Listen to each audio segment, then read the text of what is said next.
बरोबर आहे. लष्करी भाग या परिसरामध्ये इंदू चव्हाण नावाची एक वृद्ध महिला, हिचा सकाळी खून झाला आहे याची आम्हाला बातमी मिळाली. त्यानंतर आम्ही घटनास्थळी पोहोचल्यानंतर सोबत आमचे सर्व पाचपावली पोलीस स्टेशनचे सर्व स्टाफ, PI पाचपावली पुरी साहेब, तपास पथक आणि DB इंचार्ज आणि DB पथक घटनास्थळी जेव्हा पोहोचलो तेव्हा आम्ही तिथले भौतिक पुरावे, आमचा टेक्निकल एव्हिडन्स आणि आमचं लोकल नेटवर्क याच्या आधारे आम्ही आरोपी निष्पन्न केला आणि तपासाची चक्र फिरवून आम्ही त्याला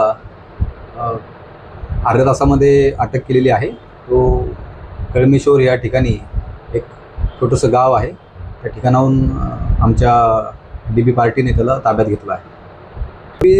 जो आहे तो मयत महिलेचा नातेवाईकच आहे. तो चुलत नातू लागतो त्या मयत महिलेचा आणि महिलेला संशय होता की तिचं जे डेबिट कार्ड आहे तो हा तिच्या नकळत माघारी तिला न विचारता वापरतो, हा तिला संशय होता.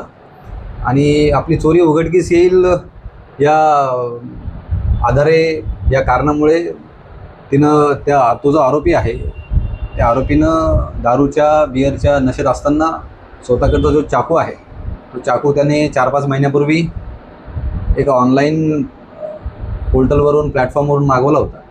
त्या चाकूचा वापर करून चाकूचे घावद्वारे त्या आरोपीनं त्या महिलेचा खून केलेला आहे. पूर्ण कारवाई जी झाली ती माननीय पोलीस आयुक्त Shri Ravindra single sir, joint CP Shri Navinchandra Reddy sir, माननीय नॉर्थ रिजन सर, माननीय DCP सर यांच्या मार्गदर्शनामध्ये पाचपावलीचे जे सिनियर PI आहेत, पुरी साहेब आणि त्यांचा स्टाफ, या सगळ्यांनी ही कारवाई अतिशय जलद पद्धतीने केलेली आहे.